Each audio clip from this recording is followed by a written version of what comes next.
ખેડૂતો માટે સરકાર ચિંતિત છે અને માનનીય રમણભાઈ પણ આના માટે ચિંતિત છે અને ચિંતા કરી રહ્યા છે. આજે તે વખતે પરિપત્રો થયા હશે એ પણ એ પ્રમાણે ન થયા હોય, છતાં પણ આપણે ધ્યાન દેવું છે. ત્યારે રમણભાઈ સાથે ચોક્કસ વાત કરીને ખેડૂતોના હિતમાં થઈ શકે એના માટેનો પ્રયાસો કરશે.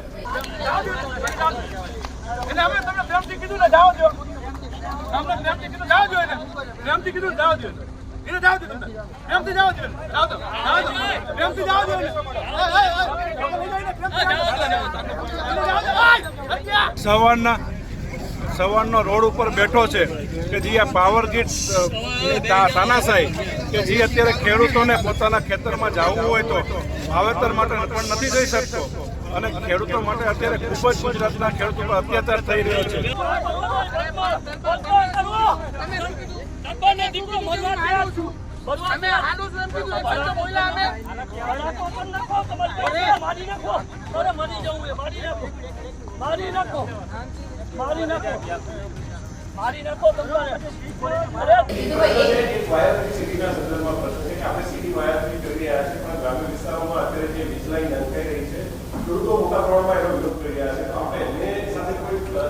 અત્યારે જે આપણું આ મિશન છે એ શહેરી વિસ્તારનું મિશન છે અને જે પ્રકારે જે વ્યવસ્થા આગામી દિવસોમાં થશે એની પણ આપણે જાણ રાખીશું.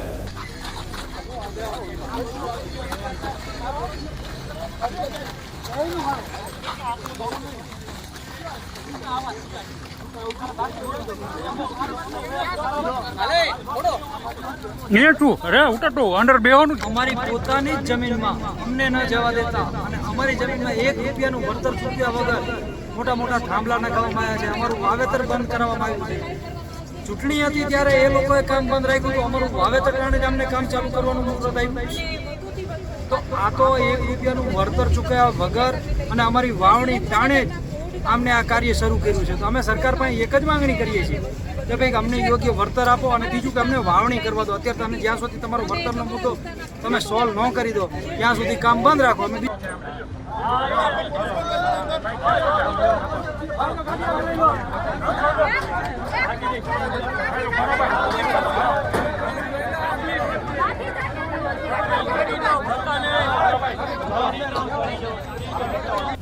ઓવરહેડ વીજ વિતરણ નેટવર્ક સંપૂર્ણપણે અંડરગ્રાઉન્ડ એટલે કે ભૂમિગત કેબલ નેટવર્ક એ રૂપાંતરિત કરવામાં આવશે. પ્રારંભિક તબક્કામાં 500 કરોડની જોગવાઈને પણ મંજૂરી આપી દેવામાં આવે છે. 17 મહાનગરપાલિકાઓ 151 નગરપાલિકાઓનો વિસ્તાર એમાં આવરી લેવામાં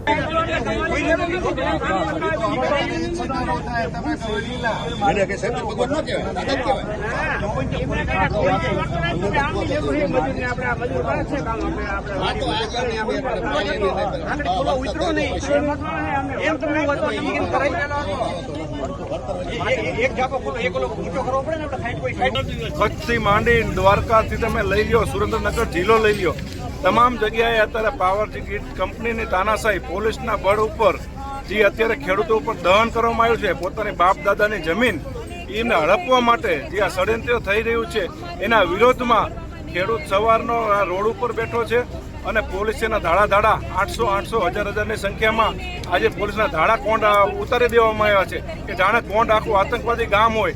એટલે એ માટે અમારા કોંડ ગામના અત્યારે બધા ખેડૂતો અહીંયા એકઠા થયા છે. સવારના ભૂખા અને તરસા અત્યારે અહીંયા રોડ ઉપર બેઠા છે.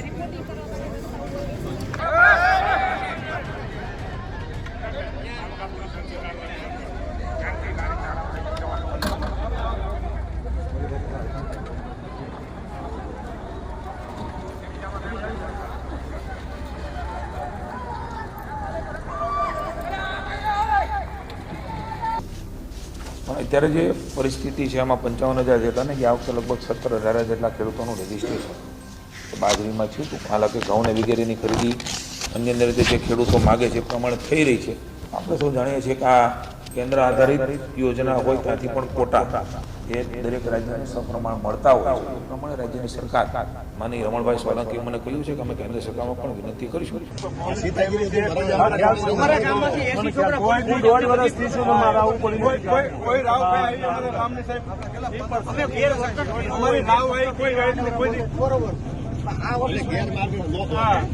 અમારું આખું ગામ પહેલાથી પોલીસ પ્રેમી છે. અમારા બધા ભાઈઓ બધા પોલીસમાં જ છીએ. ગુજરાતમાં ખેડૂતોની જમીન જઈ રહી છે કારણ કે ઓવરહેડ વાયરો જઈ રહ્યા છે અદાણી અંબાણી અને બાકી ગ્રીડ કંપનીઓના. પણ હવે સરકાર શહેરોમાં અંડરગ્રાઉન્ડ વાયર જે છે એની યોજના લાવી છે, જેની જાહેરાત સ્વયં જીતુ વાઘાણી એટલે સરકારના પ્રવક્તા અને કૃષિ મંત્રીએ આપી. મહત્વપૂર્ણ બાબત એ છે કે જેની લડાઈ ગ્રામ્ય વિસ્તારોમાં ખેડૂતો લડી રહ્યા છે તે મુદ્દે જ્યારે તેમને સવાલ પૂછાયો તો તેમણે આખી વાત પલટી દીધી, મૌન થઈ ગયા. એટલે કે જીતુ વાઘાણીએ સવાલને સ્વેપ કરી નાખ્યું. કેમ? કારણ કે તેમની પાસે જવાબ નથી. તેમને ખબર છે કે ખેડૂતો નારાજ છે, જો એ મુદ્દે કંઈ બોલે તો વાત બગડી શકે છે. એમાંય સરકારની છાપ અત્યારે ખેડૂતોમાં બહુ સારી નથી અને જે રીતે પોલીસ મોકલીને તમામ વસ્તુઓ થઈ રહી છે ખેડૂતો સાથે તેનામાં નારાજગી છે. પણ આજની પ્રેસ કોન્ફરન્સ શહેરો માટે હતી, ગામડાઓ માટે નથી. એ વાત જીતુ વાઘાણીએ કીધું છે. એટલે કે શહેરનું ફોકસ છે. કેમ? કારણ કે કોમનવેલ્થ ગેમ જેવી જે ઇવેન્ટો છે તે અમદાવાદ સહિતની શહેરોમાં આવી રહી છે. એટલે સરકારનું ફોકસ અત્યારે કોસ્મેટિક સર્જરીમાં છે, ગ્રામીણ વિસ્તારોમાં નહીં. એ આજની પ્રેસ કોન્ફરન્સથી સાબિત થાય છે. નમસ્કાર, હું છું ચિંતામણી પુત્ર અનિલ પટેલ. સ્વાગત છે આપનું મારા કાર્યક્રમમાં. આવ સાંભળીએ જીતુ વાઘાણીએ સમગ્ર ઘટના અંગે શું કીધું અને આ ખેડૂતોનો જવાબ મુદ્દે કઈ રીતે તેઓએ પોતાની વાત પલટી દીધી.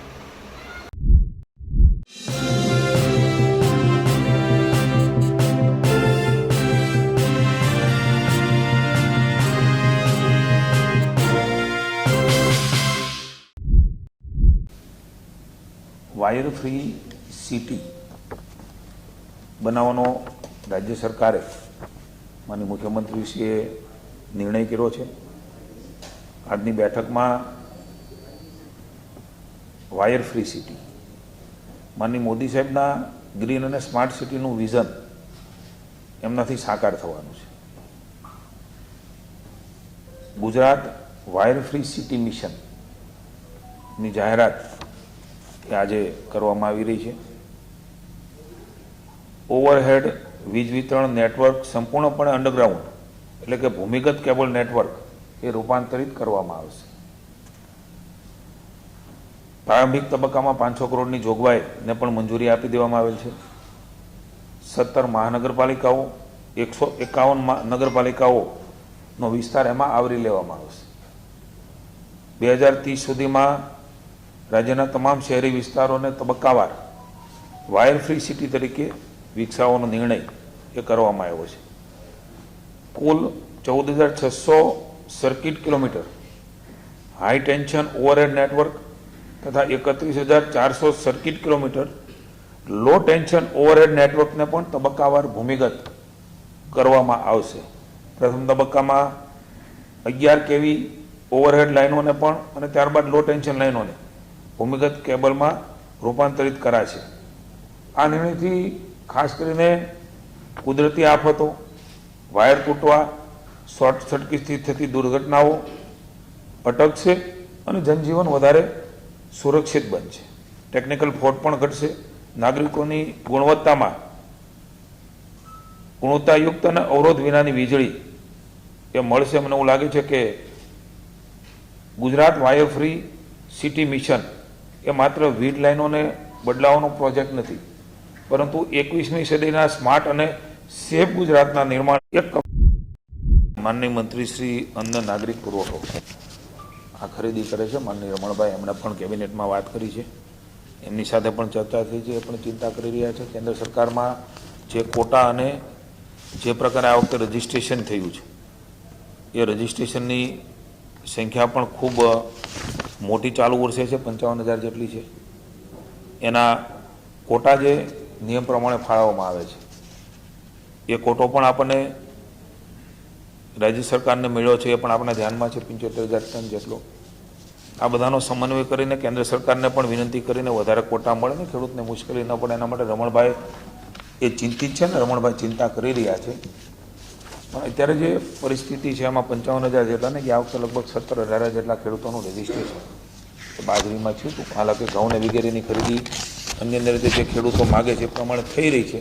આપણે સૌ જાણીએ છીએ કે આ કેન્દ્ર આધારિત યોજના હોય ત્યાંથી પણ કોટા એ દરેક રાજ્યને સપ્રમાણ મળતા હોય છે. એ પ્રમાણે રાજ્યની સરકાર માનનીય રમણભાઈ સોલંકીએ મને કહ્યું છે કે અમે કેન્દ્ર સરકારમાં પણ વિનંતી કરીશું. ખેડૂતો માટે રાજ્યની સરકાર હંમેશા ચિંતિત છે અને રમણભાઈ પણ ચિંતા કરી રહ્યા છે.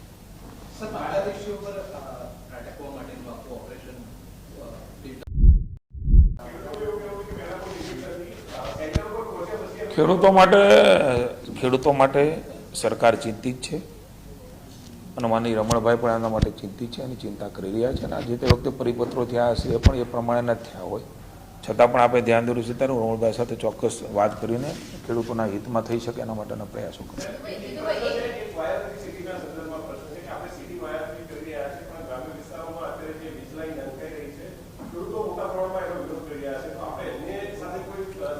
અત્યારે જે આપણું આ મિશન છે એ શહેરી વિસ્તારનું મિશન છે અને જે પ્રકારે જે વ્યવસ્થા આગામી દિવસોમાં થશે એની પણ આપને જાણ કરીશું.